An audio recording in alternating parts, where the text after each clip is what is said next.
Halo peserta didik kelas 11 IPS. Selamat datang di semester 2. Kita kembali bertemu dalam pelajaran geografi di kelas 11 IPS. Pada pembelajaran kali ini kita akan membahas tentang bab 5, yaitu tentang dinamika kependudukan. Nah, poin-poin apa saja yang akan kita bahas untuk membahas dinamika kependudukan ini? Silakan Anda perhatikan penjelasan berikut ini. Peserta didik sekalian, poin pertama yang akan kita bahas di sini adalah dinamika dan proyeksi kependudukan. Dinamika penduduk adalah perubahan jumlah penduduk pada suatu wilayah atau negara. Jumlah penduduk suatu negara dari tahun ke tahun pada umumnya selalu bertambah. Ada beberapa faktor yang mempengaruhi dinamika kependudukan. Yang pertama adalah kelahiran atau sering disebut dengan natalitas atau fertilitas. Kemudian yang kedua adalah kematian atau mortalitas, dan yang ketiga adalah migrasi. Nah, ketiga faktor dari dinamika penduduk ini akan kita bahas satu persatu. Yang pertama adalah kelahiran. Kelahiran adalah kemampuan seorang wanita untuk melahirkan yang tercermin dalam jumlah bayi. Kelahiran bayi dapat dibedakan menjadi lahir hidup apabila sewaktu lahir mempunyai tanda-tanda kehidupan, dan lahir mati apabila bayi sewaktu lahir tidak menunjukkan tanda-tanda kehidupan. Ada beberapa faktor yang mendukung kelahiran atau pronatalitas. Yang pertama adalah nikah di usia muda, sehingga akan mempercepat proses kelahiran. Kemudian yang kedua adalah rendahnya tingkat kesehatan masyarakat. Yang ketiga, ada anggapan di beberapa atau sebagian warga kita bahwa semakin banyak anak, semakin banyak rezeki. Nah, setidaknya ada 3 faktor yang mempengaruhi atau yang mendukung tingginya tingkat kelahiran. Di balik itu semua, ada juga faktor yang menghambat atau antinatalitas. Yang pertama adalah adanya batasan usia menikah. Nah, kita sekarang ada aturan wanita minimal 16 tahun, sedangkan laki-laki berusia 19 tahun. Kemudian yang kedua adalah adanya program pemerintah yang membatasi kelahiran, yaitu dengan keluarga berencana. Yang ketiga adalah adanya pembatasan tunjangan anak bagi pegawai negeri sipil. Kemudian yang keempat adalah anggapan sebagian orang tua bahwa anak merupakan beban bagi orang tua, khususnya di zaman modern saat ini. Selanjutnya, ada beberapa dasar pengukuran kelahiran.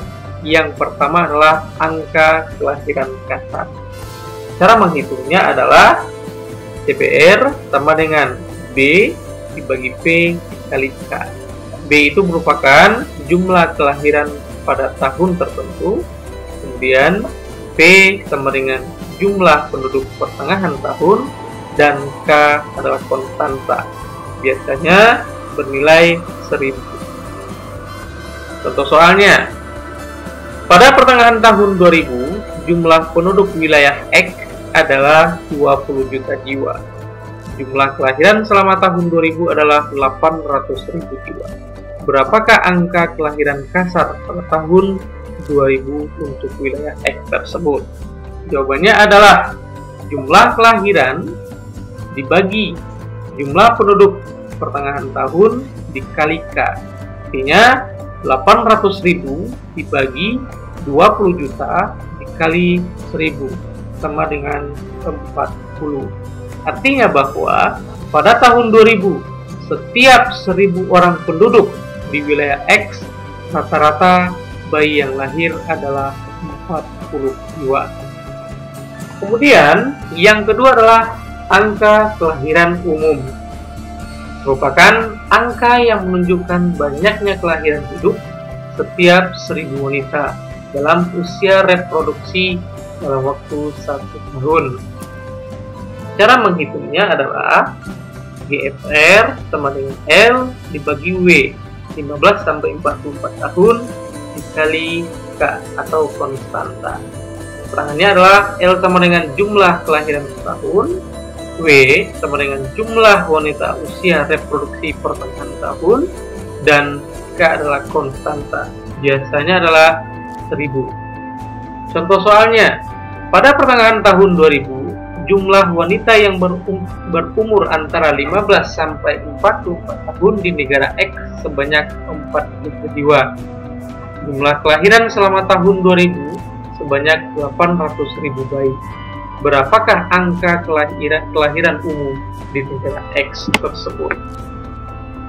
K GFR sama dengan 800.000 dibagi 4 juta jiwa dikali 1000 tambah dengan 200. Artinya bahwa pada tahun 2000 setiap 1000 wanita yang berusia 14 atau 15 sampai 44 tahun terdapat kelahiran bayi sebanyak 200 bayi. Kemudian yang ketiga adalah angka kelahiran menurut umur. Rumusnya adalah ASF FI sama dengan BI dibagi PFI kali K. BI sama dengan jumlah kelahiran bayi pada kelompok umur I atau kelompok umur tertentu. Sedangkan BFI sama dengan jumlah perempuan kelompok umur tertentu atau kelompok umur I pada pertengahan tahun. Dan K adalah konstanta, biasanya menggunakan angka 1000. Contohnya adalah di suatu negara, jumlah penduduk wanita yang berumur 20 sampai 24 tahun pada pertengahan tahun 2000 sebanyak 2.500.000 jiwa. Selama tahun 2000, dari jumlah wanita kelompok umur tersebut, ada yang melahirkan sebanyak 125.000 orang. Hitunglah ASF RI di negara tersebut. Maka ASRFI-nya sama dengan 125.000 dibagi 2.500 jiwa dikali 1000 sama dengan 50 jiwa. Artinya bahwa selama tahun 2000, tiap 1000 wanita yang berusia 20 sampai 24 tahun di negara tersebut rata-rata melahirkan 50 bayi. Selanjutnya, faktor yang mempengaruhi dinamika kependudukan yang kedua adalah kematian. Tingkat kematian adalah jumlah kematian setiap 1000 penduduk setiap tahun. Ada beberapa faktor yang menghambat kematian. Yang pertama adalah tersedianya fasilitas kesehatan yang memadai. Kemudian, lingkungan yang bersih dan teratur. Adanya ajaran agama yang melarang untuk melakukan bunuh diri. Kemudian, yang keempat adalah tingkat kesehatan masyarakat yang tinggi. Nah, ini ada 4 faktor yang menghambat lajunya atau tingkat kematian. Kemudian, ada juga faktor yang mendukung tingginya tingkat kematian. Yang pertama adalah kurangnya kesadaran masyarakat akan pentingnya kesehatan. Kemudian yang kedua, fasilitas kesehatan yang kurang memadai. Sering terjadi kecelakaan lalu lintas, adanya bencana alam yang menelan korban jiwa, terjadinya peperangan, dan yang terakhir adanya tindakan bunuh diri. Ada beberapa dasar dalam pengukuran tingkat kematian. Yang pertama adalah mengukur angka kematian kasar atau disebut dengan CDR. Cara menghitungnya adalah CDR sama dengan D dibagi P dikali K. D sama dengan jumlah kematian pada tahun tertentu, sedangkan P sama dengan jumlah penduduk pertengahan tahun, dan K adalah konstanta. Biasanya yang digunakan adalah 1000. Contoh soalnya misalnya, pada pertengahan tahun 2000, jumlah penduduk wilayah X sebanyak 20 juta jiwa. Jumlah kematian selama tahun 2000 adalah 360 jiwa. 360.000 jiwa. Berapakah angka kematian kasar pada tahun 2000 untuk wilayah X tersebut? Maka cara menghitungnya adalah D dibagi P dikali K. Artinya 360.000 rupiah. 360.000 dibagi 20 juta dikali 1000 sama dengan 18 jiwa. Artinya bahwa pada tahun 2000 setiap 1000 orang penduduk di wilayah X rata-rata yang meninggal adalah 18 jiwa. Kemudian dasar pengukuran kematian yang kedua adalah angka kematian menurut umur atau ASDRI. Rumusnya adalah ASDRI sama dengan DI dibagi PMI dikali K. DI sama dengan jumlah kematian pada kelompok umur I atau kelompok umur tertentu. Sedangkan DFI sama dengan jumlah penduduk pertengahan tahun untuk kelompok umur I atau umur tertentu. Dan K sama dengan konstanta. Biasanya digunakan adalah 1000. Contoh soalnya, berdasarkan data demografi di Kabupaten X pada tahun 2017 memiliki penduduk pada rentang usia 60 sampai 64 sebesar 30.000 jiwa. Jumlah kematian yang terjadi di Kabupaten X pada tahun tersebut adalah 600 jiwa atau 600 kematian. Berapakah angka kematian spesifik pada kelompok umur 60 sampai 64 tahun di Kabupaten X pada tahun 2017? Maka kita masukkan dalam rumus bahwa 600 kematian dibagi 30.000 jiwa dikali 1000 dan hasilnya adalah 20 jiwa. Artinya bahwa selama tahun 2017 setiap 1000 wanita atau 1000 penduduk yang berusia 60 sampai 64 tahun di Kabupaten X terdapat kematian sebanyak 20 jiwa. Lalu yang ketiga, faktor yang mempengaruhi dinamika penduduk adalah migrasi. Migrasi merupakan perpindahan penduduk dari suatu tempat ke tempat lain dengan melewati batas negara atau batas administrasi daerah dalam suatu negara dengan tujuan untuk menetap. Ada beberapa faktor yang mempengaruhi migrasi ini. Yang pertama adalah faktor ekonomi, kesusahan mencari lapangan pekerjaan. Kemudian yang kedua adalah faktor politik, faktor sosial budaya, bencana alam, dan keamanan. Nah, ini ada 5 faktor yang akan mempengaruhi masyarakat atau penduduk untuk melakukan migrasi. Ada beberapa jenis dari migrasi berdasarkan tujuannya. Yang pertama adalah migrasi internasional, yaitu migrasi yang melewati batas dua negara.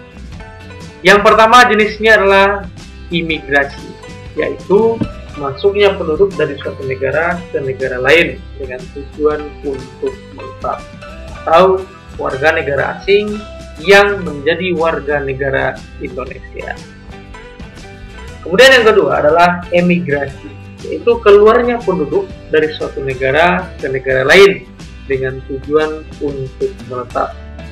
Contohnya adalah warga negara Indonesia yang pindah kewarganegaraan menjadi kewarganegaraan Korea. Dan yang ketiga adalah remigrasi, yaitu kembalinya seseorang dari luar negeri ke tanah airnya atau kembalinya imigran ke negara asalnya. Kemudian jenis migrasi yang kedua adalah migrasi nasional, merupakan perpindahan penduduk dari suatu daerah ke ke daerah lain. Contohnya adalah urbanisasi dan transmigrasi.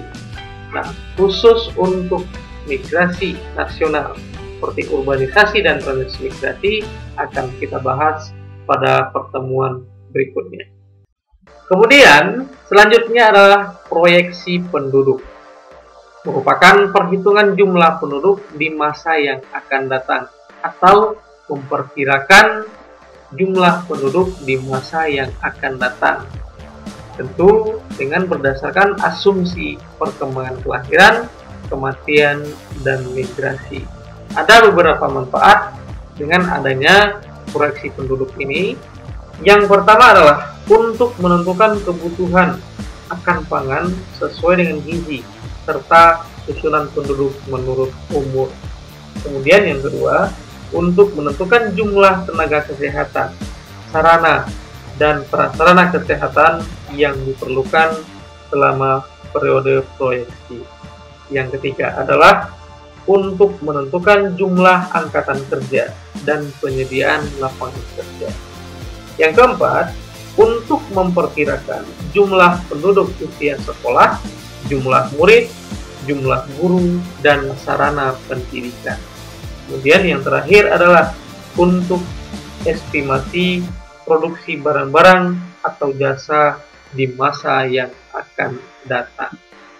Ada rumus yang dapat kita gunakan untuk memproyeksikan atau memperkirakan jumlah penduduk di masa yang akan datang. PN sama dengan P0 dikali 1 ditambah R pangkat N, di mana PN sama dengan jumlah penduduk tahun ke N. Kemudian P0 sama dengan jumlah penduduk tahun 0 atau tahun awal. Selanjutnya, N sama dengan jumlah tahun antara tahun 0 dan N. Kemudian, R sama dengan pertumbuhan penduduk per tahun, biasanya di dalam bentuk persen. Untuk soalnya, pada tahun 2005, jumlah penduduk di Jawa Timur adalah 20 juta jiwa. Tingkat pertumbuhan penduduk per tahun adalah 2%. Berapakah proyeksi penduduk Jawa Timur pada tahun 2009?